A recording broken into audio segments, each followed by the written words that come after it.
All right. I believe we're live.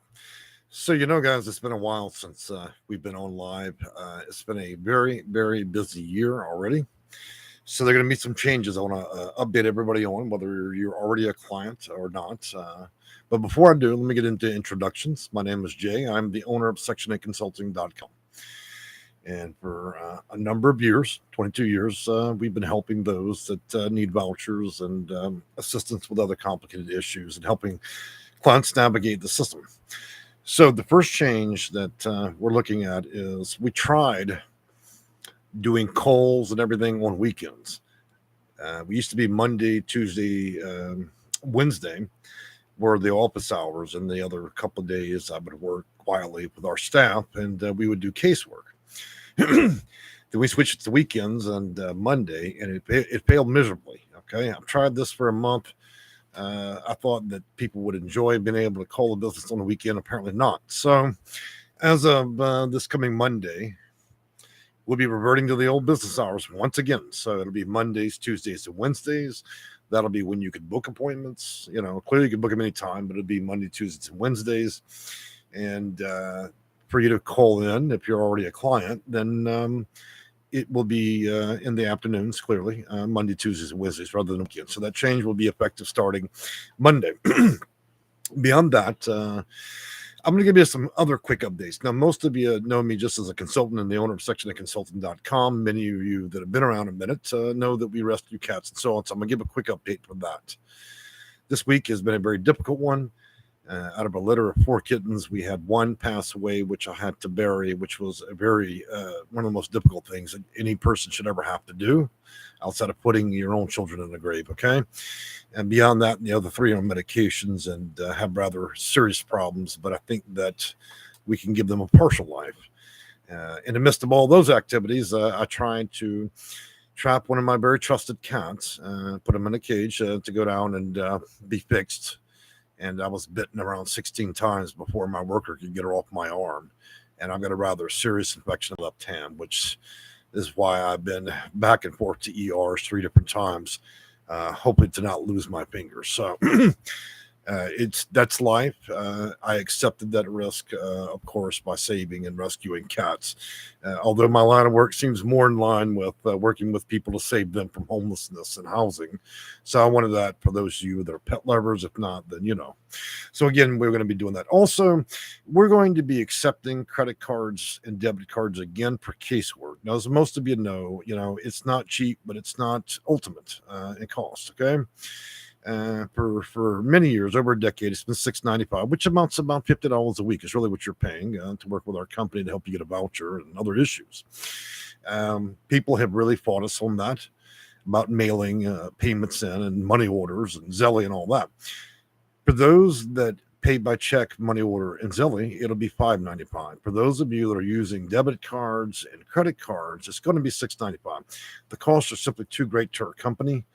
And, that's just what it is. So we'll be bouncing between 2 different credit card companies, essentially, to process payments. And so you'll see changes throughout the month. So I have to do half and half, maybe half the month one and half the other month. We'll go through the other company. Okay. So there'll be changes and offerings there. I've eliminated services down to 15 minutes and 30 minutes because over time I've learned that either you have a very short and get to the point conversation or you may want to elaborate. So I don't see any point in offering 51 different services anymore. It'll simply be consults for 15 minutes, 30 minutes, or you choose to go with casework. Casework is only appropriate for those of you that want to deal with getting housing and a voucher. Okay. It's not good for legal issues, mental health therapy, and all that. As much as I love my clients, I'm not a very good therapist. And clearly my own life seems to be pretty mangled itself at the moment. So if anybody should be giving therapy, it should be my clients to me. It's not the easiest job. So for those that missed it, we did a video for the Legal Aid Society. I think that goes to show presence and also whether or not a company would be good to deal with. Clearly, if we're speaking on the behalf of the Legal Aid Society, then I think that there's lended some legitimacy to what we do, especially when you've been making videos, close to 800 over 10 years. And, we also have a pretty good reputation Well, that's 22. Not every case is successful. Let's be honest. Only somebody still a snake oil is going to suggest that every case is fruitful and is going to produce a voucher. But those numbers are quite low. And I do my best to screen out clients that I believe wouldn't fundamentally have a chance to get a voucher. Otherwise, we're doing pretty good. Beyond that, changes with that. We're moving into summer, guys. This is the most difficult part of the year. We're not going to see it get easier till September. I always warn everybody during January, look out, summer's coming. It's going to be hard. For most of you, that would be a good time to start because the hard work would be done. And then hopefully anybody that booked around this time, I would suggest that probably around September would be like a likely good outcome date when you might potentially get a voucher, okay? I'm going to read a few comments and a few things that I see in the video real quick since this is live as of right now. It is 4:53 p.m. in the state of Texas. For those that don't know, in federal programs, I service all 50 states, and that's around 22,000 clients or more. It's around 1,000 a year or up to 1,000. And so, Sally Richard, hello, back in Houston. Good to hear that. ABC, thank you for all the kittens and hearts. I appreciate that. Mr. and Mrs. Finch, wonderful. Hope you're doing well. Well, I'll tell you what, guys, I will show you my ugly finger. And she bit straight through, tried to bite right through the fingernail. It's much better now. I had 2 big injections in the buns, and the injections were so big that that was probably the most painful shot I ever had. They gave me one in each cheek, and got to tell you, that was a tough one. And so was the ER bill. I think between kitten ER bills and my ER bills, I'm just trying to see if I can personally bankrupt myself in a single week. Moving on from there, keep it real and hello to you. Thank you for that cool name. Carissa, good afternoon. I'm trying to get a federal voucher, but would like to convert to my subsidy from public housing so that is absolutely possible. You definitely can convert over. I won't suggest you that's an easy process or a simple one, but it certainly is a possibility. And if they want to deny that, there are other ways to get around it. So, and moving on to LL comments that sorry about the cat. Yes, it's always tough when you have to bury a loved one or a loved pet. And I've certainly buried a few in my time. Most of you know I'll personally spend whatever it takes in order to give any animal an opportunity. I don't arbitrarily put some animals down simply because the bill's too big. I have to have proof from a vet, legitimate proof of an x-ray or otherwise showing they would meet 3 different factors in my mind. One is the pain and suffering would be too great for them to bear. 2, a loss of quality of life. And 3, that the situation would be imminent. That's the decisions. That's how I make my decision. And we had to make a tough one the other day because the kitten's digestive tract was not attached to its actual behind. And so it means for 9 weeks that kitten, and I didn't know, seriously, I did not know, was holding all that in it. So we had to there's no way to fix that. So, all right, moving on from there, Don Robinson. I'm sorry you already said it or has it been asked, but will Section 8 payments stop if the debt ceiling agreement is not reached? That's a tough one. We're facing, if they don't, now, let's be honest, there's a lot of political pressure. I figure there'll be a zero-sum hour in which that does. Now, if we do decide to default on our debt in this country, it will stop all Social Security payments, disability payments. It'll stop everything, okay, guys? And that includes vouchers. Everything gets cut off. So it's a rather big issue, and in fact, I'm going to be addressing that in its totality in the next video because politically, these guys are playing games. Now, the people that are playing these games don't mind, sipping Cristal and smoking cigars in their millionaire homes while they bicker and act like a bunch of fucking kids. But to be honest with you, yes, if that debt ceiling is not met in time, it will lock down all kinds of payments to everybody, including people that are federal employees. Nobody will be paid if they actually play this game much longer. And so it's serious. And I'm going to look further into it, but I need to speak with my attorney first to ensure that the advice that I'm giving is sound and accurate. Okay. And as of now, I have not gotten back with him regarding that matter, but I am going to suggest that if the debt ceiling is reached, there are going to be some very dire consequences, not only of that, to also our country's credit history. All right, keep it real. Oh my God, I'm sorry for your loss. I appreciate that, guys. All right, guys. So I'm going to explain services again for a company. And again, you can find the links to descriptions if you have, and I want to repeat, guys, if you've given your best effort and you've gone out there, you've done everything you can to help yourself with vouchers or other complicated issues with the housing authority or with your landlord and so on, that and then, and only at that time would it be appropriate. On occasion, we get one out of about 1,000 people that say, oh, well, I shouldn't have to pay. Look, everybody's got to work. This is a job. I cannot pay my people in good wishes. This is not a church. We're not a 403C. I offer the services at the cost of what it barely takes in order to get it done, okay?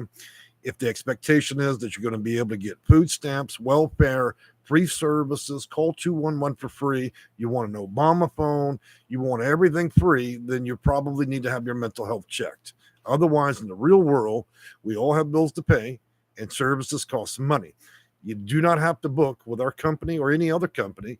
You can call 211 and see how you get treated there. You can call the housing authority and see how badly you get spoke to there if they even answer your questions. Or you can call HUD before or after they're defunded and see how well that goes for you.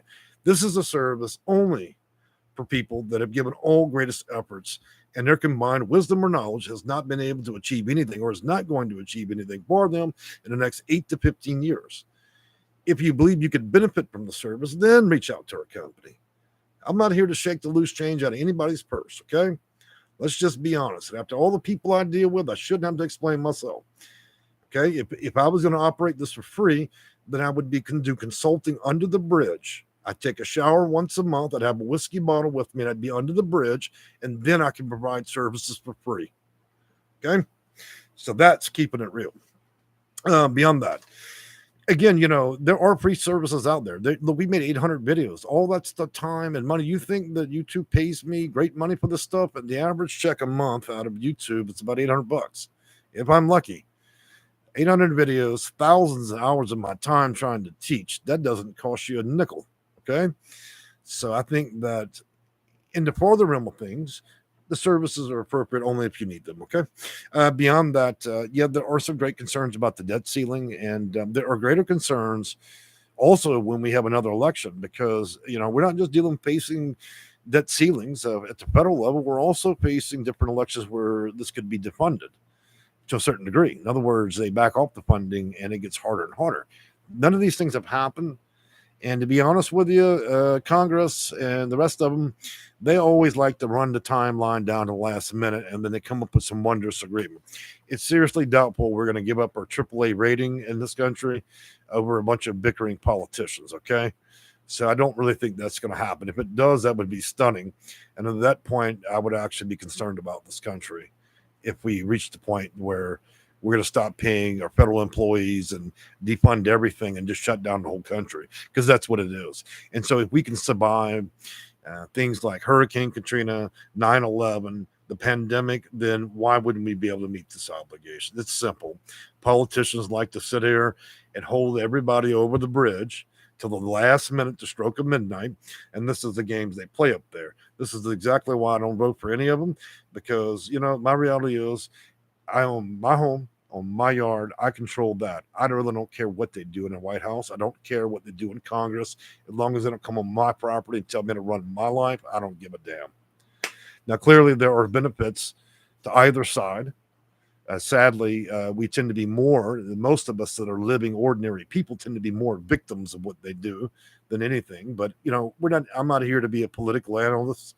I'm just suggesting that it could or could not happen. Who knows? We've seen a lot over the last 4 years. And again, guys, I'm going to repeat that our business hours will be changing to Mondays, Tuesdays, and Wednesdays again, since y'all woefully hate contacting my office on the weekends, which I thought was good. And so that'll be that. And we'll be temporarily mixing up things where you're able to book casework with credit cards and debit cards. It's preferred that you always have the money for services and you're not actually taking out a personal loan for your credit cards to pay for something like this. It's just not a very good idea. Better to have your funds available, okay? All right, guys. Well, our next video will be again about the debt ceiling, and then we're going to be talking about more of Section 8. And I'm expecting to do more videos as well. I know we've been woefully about half as many videos this year, but I've had some pretty extraordinary situations between a loss of employees, kittens dying, trips to the ER, and just trying to manage some of the harder times. We're coming out of a pandemic, and things aren't the same. You know, you operate for a decade or two, and what I've seen was a system I understood. The pandemic changed everything. It's made it harder. It's made it longer. It's made it more unpredictable. Housing authorities were opening for 3 days, then closing, then open up another month on 2 days in a row, and then close. And so it's like trying to relearn my job and be able to still be effective with our clients. I still believe I'm effective in most cases. I've had some failures, but I think for the most part, it's going good. And for those of you that are mothers and grandmothers and women, whether you get children or not, I want to wish you all a very happy Mother's Day. I'm glad you brought that up, Carissa.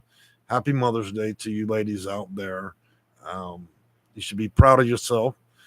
And so, that being said, guys, I've enjoyed and talking with you guys, and please do keep in mind that in a year and a half, after nearly 24 and one half years, I will be retiring. Okay, um, my heart's still very much into what I do.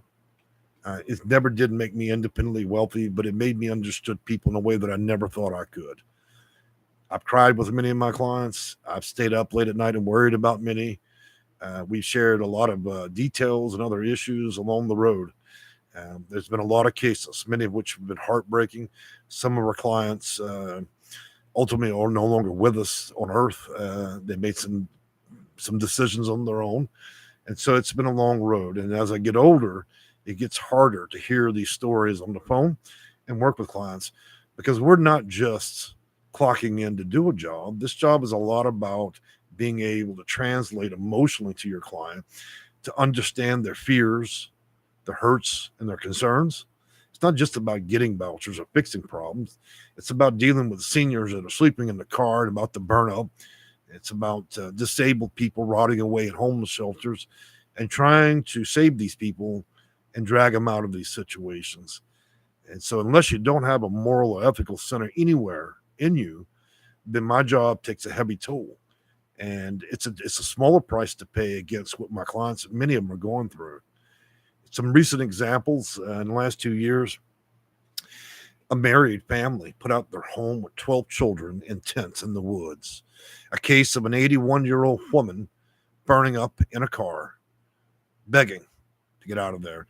A gentleman with no legs in a wheelchair in a shelter dealing with clowns that say that they're crisis workers, but yet couldn't do anything. Some of the most egregious things, and some of the people that are in charge. Now, we know with housing and all these counselors and caseworkers, most of them can help you pick up a pen, fill out your name and number and so on. But outside of that, their experience level and their effective level of actually getting you anything in the near future is almost at a joke level.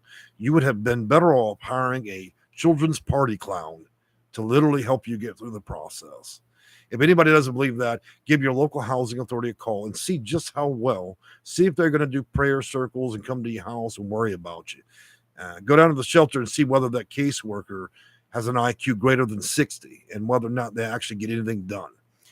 The realities of what's free in this world in relation to getting housing and the free options out there. You're dealing with people that 1 minute you drive through McDonald's, you order a cheeseburger, and about 3 hours later you go down to housing authority and you discover the same little girl that works in that window. She's handing out cheeseburgers. She is now in charge of your life and your housing. And because she decided she didn't like the way you talked to her, that you called too much, she's now relegated you to a zero. You will never in your lifetime see a voucher as long as she's over your case. This is the kind of crazy shit people deal with all the time. I couldn't invent it if I tried. Call 211. 211 is an information line. What it really is people that are barely got their GED out the bubblegum machine. Okay, no offense to you have a GED, but people that just got their GED out the bubblegum machine, now we've given them a keyboard and an internet connection. They give you phone numbers and information that's so irrelevant that you would have had a better time going down to 3rd Street and hiring a prostitute to give you advice about housing. This is the kind of depraved stuff that most of our clients have already been through. These are your free options. Now, you do have HUD, those are federal employees, but they can't stay on the phone with you 30 minutes to an hour to hear your whole story. So maybe I'm a better option in what we do than other situations, but I leave that in the capable hands of people. You make your own decisions. I think we got 200 or 300 reviews. You review them. We've never had a case against our company, but we have to be honest, because if I'm here to sugarcoat things and give out tips and tricks like a children's party clown, then I'm not a consultant. That's what these other videos do. Those are not consultants. They're entertainers. They don't actually do anything other than just run mouth, run lips. So you either hire somebody, work with somebody that's effective, or you work with people that entertain for a living. So that's the reality. And sometimes clients tell me, hey Jay, you're very, very forward. Well, I have to be, because most of you have been lied to enough. Most of you have called numbers that don't work. Most of you work with caseworkers that can barely clean your toilet. So you've already gotten used to this just being a horrifying process. So try to deal with a company or person like myself that can expedite process. Look, I don't produce miracles. I don't walk on water, but I can assure you I'm a hell of a lot better than most of these people. Why? Because I have a vested interest. I have a vested interest in what I do for clients. And of course, there's always that shot of pleasure you get in your brain anytime you can kick the ass of a housing authority, or you can pretty much win against a landlord. And that's the mission here. And for those landlords that are not slumlords, I work for them as well. But I never allow them to weaponize my company or what I do against clients either. So only will I work for those that are, for honest reasons, need the help. I won't work for slumlords or crooked tenants. I don't allow people or landlords to weaponize services against each other. It'd be preferred that at some point that HUD would clean up all of this and make it easier and take the antiquation out of it, so that people could actually get this done in an effective and reasonable time. But I really don't see that in the future. We've already had 80 years to convolute the hell out of this. It takes everything just short of almost violating a federal law in order to get it done quickly enough before people die in their car, a homeless shelter, or under the bridge, or under the woods. It's a lot of work, people. Most of you that are clients already have been working with me for months. You get emails from office 4:30 in the morning. Now, that's certainly not a man riding around in a brand new $90,000 truck with a gold watch thinking I own the world. I'm like most people. I live a very ordinary life, and I work a lot of hours. It's a lot. Some days you'll see me with videos where I look like I've been dragged down the road. This is not a job for everybody. It's a job only for those that are willing to put the effort out. And I think that most of you can see, and let's also be frank, most of you have been dealt enough hard knocks in this life that I think that most of you could read between the lines. You'd understand if somebody was full of shit or not, okay? Let's be very honest with each other. Most people have experienced enough of this whole world and enough hard times to understand the difference between somebody that's giving you tips and tricks and somebody that actually knows their business, okay? So I hope y'all take that for whatever value it is. If I violated anybody's church time or political opinions and all that, then oh well. The reality of it is, it's either got to be the truth so people can trust that, or you just continue to let people lie to you, okay? I prefer the dirtier of two paths, because I'd rather at least my client be pissed off, but at least hear the truth. And that's the only thing that we can offer each other in this process. So, guys, I've enjoyed making the video. I'm sure YouTube's going to go up in arms about some profanities. At least it's much lighter than the old days. I used to go on tirades during the pandemic about the housing authority, unplugging the phones and not wanting to talk to anybody. It was funny for those of you that didn't bother, but for many of you, it wasn't so funny, because we abandoned half of America while I was being evicted through that pandemic, and I watched some of the most horrifying situations play out for housing during that period. I'm glad it's over, but the consequences of those 3 years is still very much playing out. And that's why it's important, guys. If you're on the fence or you're struggling with this, I would suggest you start doing something, because pretty soon we're going to have an election. And depending on the direction that goes, they could end up having the funding. You're talking about impossible. And again, I'm going to retire in a year and a half, and I'm probably the last of the people out here that even want to do consulting anymore because the job is tough. So, all right, guys, I've enjoyed talking with you, and I'm going to let you carry on with your day. We'll be back again with the debt ceiling and how that's going to play out with housing. All right, thank you and goodbye. What's the matter, Papa?